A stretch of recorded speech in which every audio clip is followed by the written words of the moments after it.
The number one reason I think literature is important to all people is because through literature we learn empathy.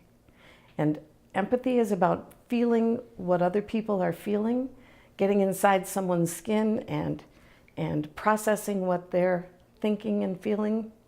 I mean, I can't imagine anything more important than being able to relate to a patient, and not just with sympathy, but with empathy, really truly understanding.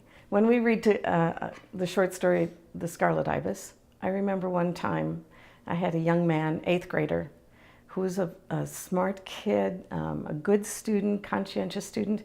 So I know he'd be successful. He was a successful student. But at the end of the story, he put his head down on his desk and he cried.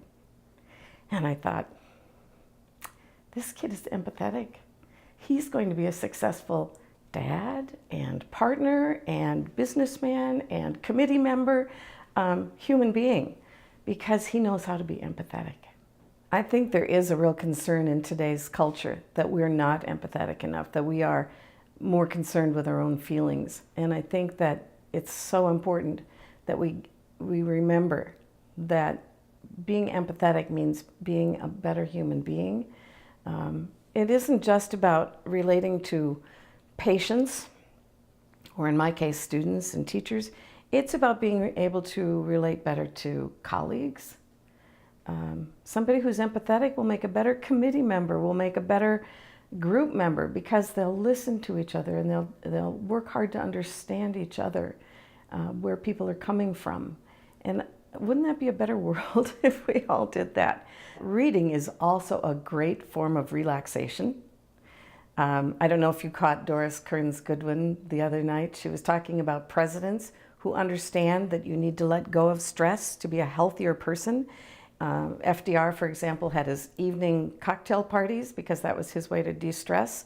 Teddy Roosevelt would go out and ride horses to de-stress.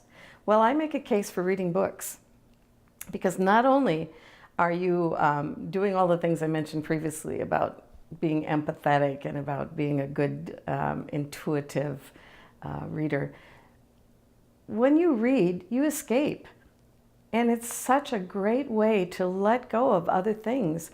So I would say, don't give up on reading literature. Anybody. Yes, you read your trade magazines, and yes, you read the newspaper, and that's all good.